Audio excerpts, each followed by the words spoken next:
Assalamualaikum warahmatullahi wabarakatuh. Kami salah satu kelompok dari Rombel TI03 ingin mempresentasikan hasil diskusi kelompok kami yang bertemakan seni dalam berbicara.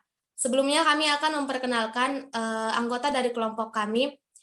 Yang pertama ada saya, Angginovita Sari Harahap. Yang kedua ada Farid Syahroni. Yang ketiga ada Seriani Ritonga. Yang keempat ada Deriam Siritonga.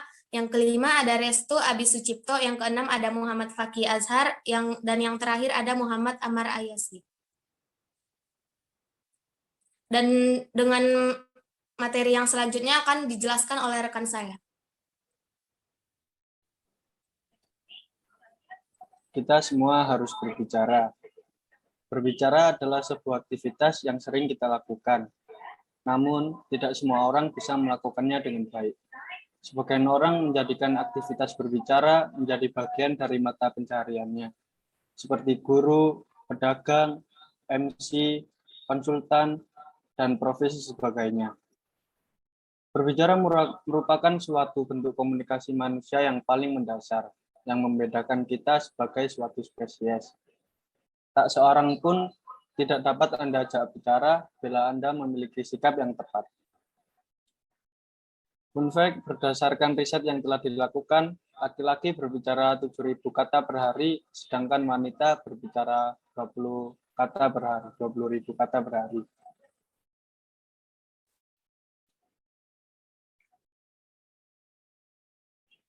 Dasar-dasar percakapan yang berhasil.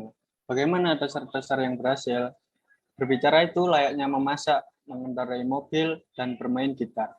Semakin kalian lakukan, maka semakin mahir dan semakin menyenangkan untuk dilakukan. Hal itu bisa terjadi jika kita mengetahui dasar-dasarnya.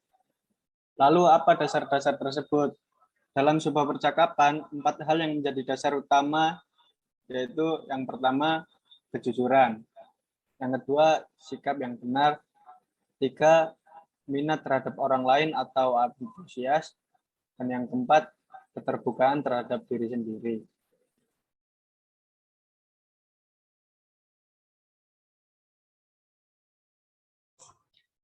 Dalam sebuah pembicaraan, terkadang kita kerap kali mendapati kondisi sunyi di mana interaksi antara kita dan lawan bicara kita saling diam atau membeku. Nah, hal tersebut ternyata ada penyebabnya loh. Tapi selain penyebab, ada juga cara mengatasinya. Jadi, apa aja sih penyebab pembicaraan kita menjadi beku? Dan kira-kira bagaimana sih cara memecah kebekuan tersebut? Nah, di sini kami akan mencoba untuk menjelaskannya. Oke, telah mempersiapkan konsepsi sederhana terkait penyebab suatu pembicaraan menjadi sunyi atau membeku. Bisa teman-teman lihat, penyebab pembicaraan menjadi sunyi atau membeku yang pertama adalah karena rasa malu. Lalu yang kedua dapat disebabkan oleh suatu pertanyaan, contohnya pertanyaan ya atau tidak. Selanjutnya adalah karena salah satu atau semua orang dalam interaksi tersebut tidak menjadi pendengar yang baik. Dan yang terakhir juga dapat terjadi karena kurangnya perhatian kita terhadap bahasa tubuh yang digunakan oleh lawan bicara kita. Selanjutnya, kami akan mencoba untuk menjelaskan satu persatu penyebab kebekuan bicara tersebut, serta bagaimana sih cara untuk mengatasinya. Oke, yang pertama, rasa malu. Mengapa kita harus mengatasinya? Tentu teman-teman semua sudah tahu bahwa rasa malu dalam suatu pembicaraan adalah salah satu hal yang krusial, di mana apabila rasa malu tersebut tidak dapat diatasi, maka sudah dapat dipastikan bahwa kualitas pembicaraan tersebut akan jauh dari kata berhasil. Sebagai contoh, apabila kita malu dalam berbicara dengan seseorang, maka seseorang tersebut juga akan kebingungan tentang apa yang harus ia katakan, dan akhirnya karena kebingungan tersebut, pembicaraan yang tadinya ingin ia mulai menjadi ragu untuk ia mulai. Tentunya teman-teman sudah familiar dengan istilah tersebut, bukan? Contoh lain, saya pernah mendengar sebuah sharing dari seorang pekerja di luar negeri. Ia bilang, di luar negeri sana, mereka bekerja dengan banyak orang dari berbagai macam negara. Lalu ia menyebutkan salah satunya India. Dan penuturan sharingnya tersebut ada hal yang menarik, di mana ia bilang bahwa kualitas orang Indonesia dibandingkan dengan India sangat jauh.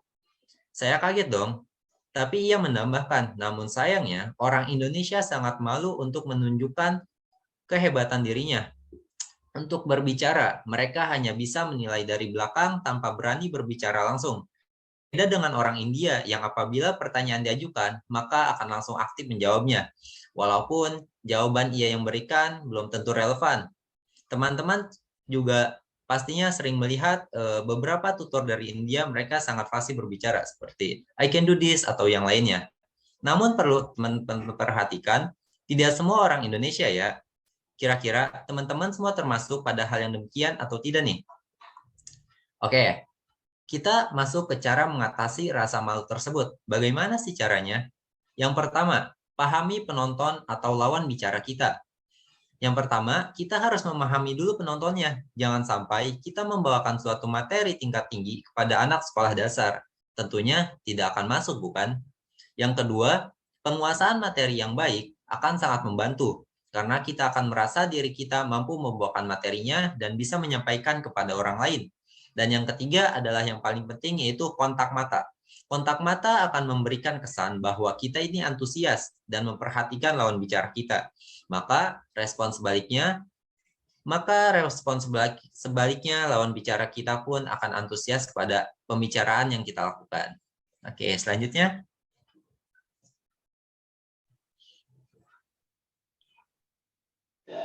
Selanjutnya, hal yang penting saat berkomunikasi. Poin pertama dalam sebuah percakapan adalah mendengarkan. Menjadi pendengar yang baik membuatmu dapat merespon dengan baik juga, agar mereka merasa nyaman saat berkomunikasi.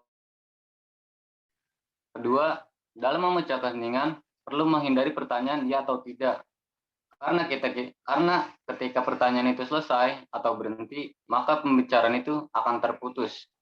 Jadi, akan lebih baik jika kita melontarkan pertanyaan dengan jawaban yang panjang, agar komunikasi tetap berjalan dengan baik.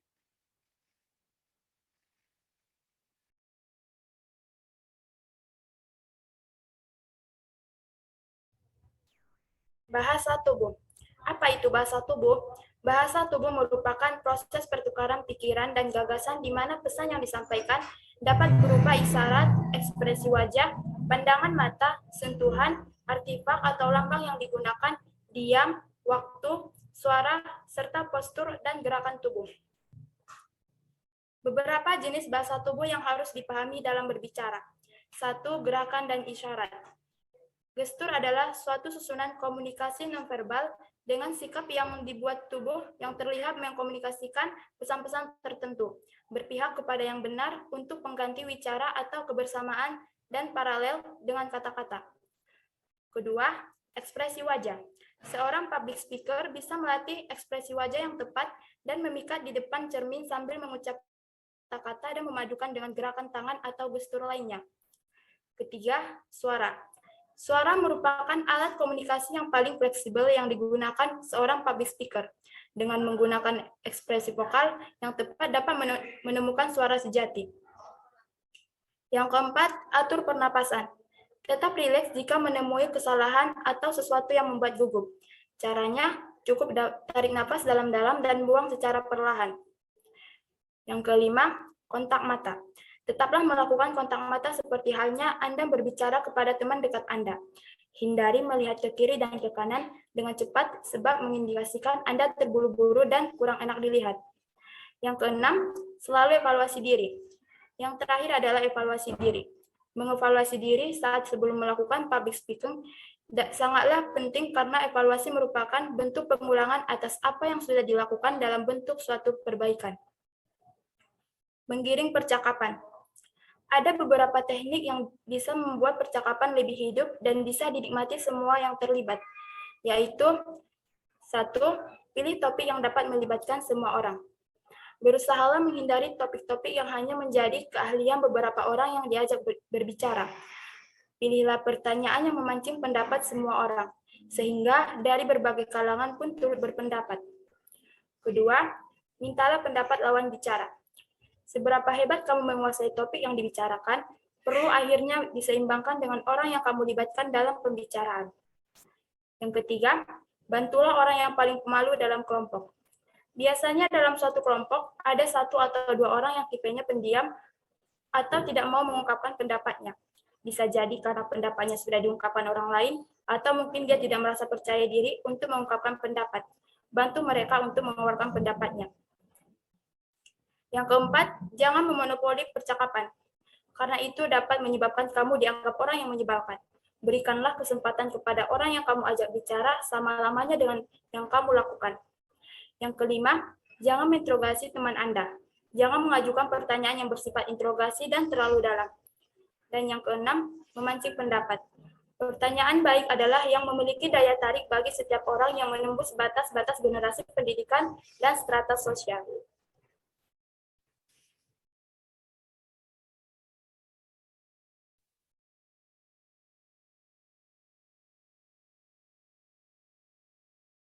Ingin sukses dalam berbicara, yuk simak langkah sebagai berikut. Yang pertama, persiapan, mengenali audiens, dan membuat percakapan jadi sederhana akan selalu membuat Anda menjadi pembicara yang sukses. Yang kedua, kisah-kisah biasanya tak ditulis dengan baik, oleh karena itu berbicara sangatlah diperlukan untuk membahas ulang. Yang ketiga, jika kamu merasa tidak ahli berbicara, yakinlah bahwa kamu dapat menjadi ahli. Jika Anda sudah merasa pandai berbicara, kamu dapat melakukannya dengan lebih baik lagi.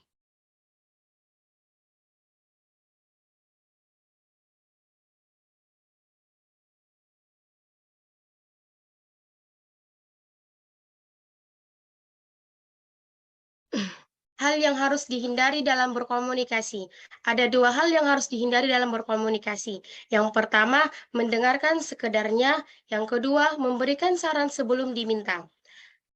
Mendengarkan sekedarnya, apa sih yang dimaksud dengan mendengarkan sekedarnya? Mendengarkan sambil mengerjakan pekerjaan lain sekaligus atau bersamaan. Jika mendengarkan dalam hal seperti ini, kita tidak bisa benar-benar 100% multitasking. Yang dimaksud dengan multitasking ialah kita mendengarkan dia yang berbicara, tapi kita juga bisa fokus dengan apa yang kita kerjakan. Yang kedua, memberikan saran sebelum diminta. Maksudnya, semua orang yang berbicara menceritakan sesuatu, tidak semuanya mengharapkan saran, ada kalanya dia hanya ingin berbagi apa yang dia alami. Sekian hasil diskusi dari kelompok kami yang kami sampaikan. Semoga kita semua dapat memahaminya dan merasakan manfaatnya. Sekian, Assalamualaikum warahmatullahi wabarakatuh.